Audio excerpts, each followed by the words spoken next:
Hey, I'm Lee from the Play Guitar Podcast. Today I'm bringing you part 2 of my series, and this is 7 tips to make practicing guitar fun. Last time I went over making fun a priority. I also went over sounding great when you practice.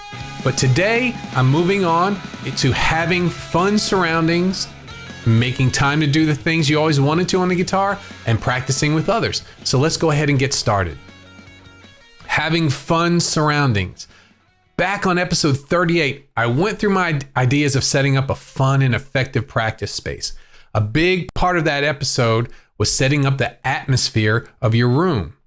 I can't tell you just how important this is. You may not think it's important, and yes, you can practice pretty much anywhere you want to, but setting up my practice area has had instant results for me.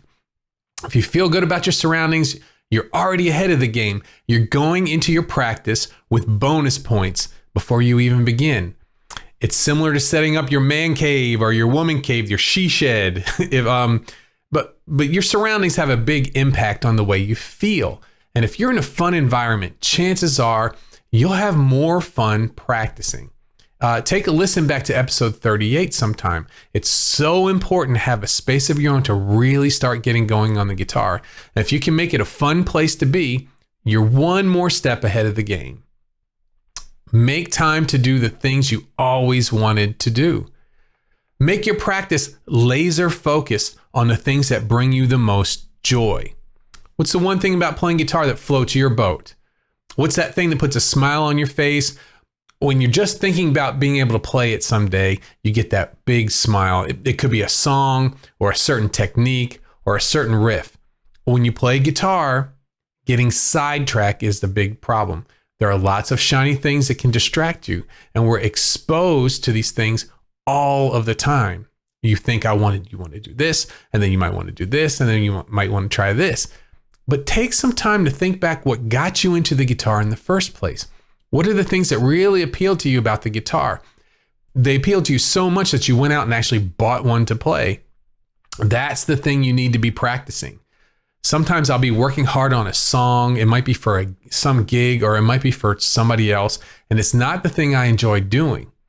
Or sometimes I'll be learning a scale or working on a technique that I think I should know, but I'm not enjoying myself. That's where you've taken a wrong turn and forgotten what brings you joy about the guitar in the first place. So go back to what you love. If you're not able to play that yet, set some goals. Research the skills that you need to be able to make this happen and get to work.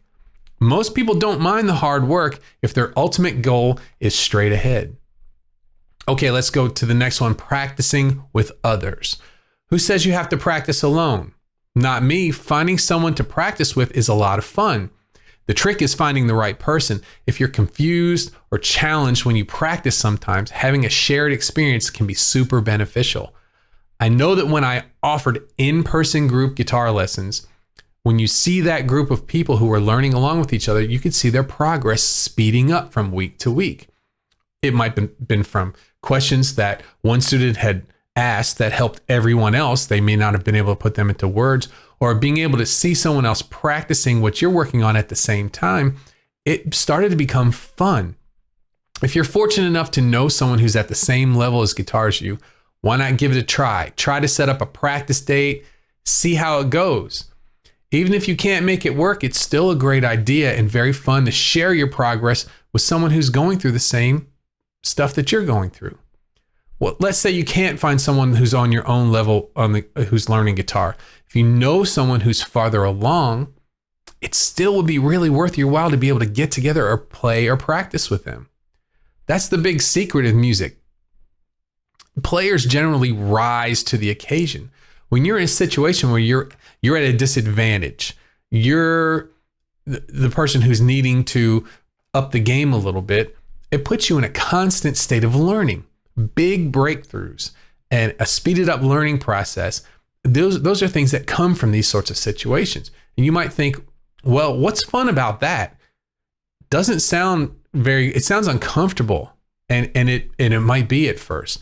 But once you can hang with the big boys, hang with the people who are farther along than you are, there isn't anything much more fun than that. And you can conquer those kind of fears. When you do that, the fun turns into new thinking about what's the next impossible goal you think you might be able to set. Okay, before I go, I want to remind you about my free video lesson. It's called Get Your Blues Solos Under Control. It's the 6 steps I've found that'll give you the right foundations for playing killer blues solos in no time at all. It's a lesson I put together for you guys after getting to spend some time with a few of you, and I know it can really help take your soloing in a new direction. The easy way to find it is just go to freeblueslesson.com. When you sign up for this, you also get news about all my podcasts, videos, and other cool stuff, and it's all sent right to your inbox. Go ahead and check that out at freeblueslesson.com. Thanks for joining me today.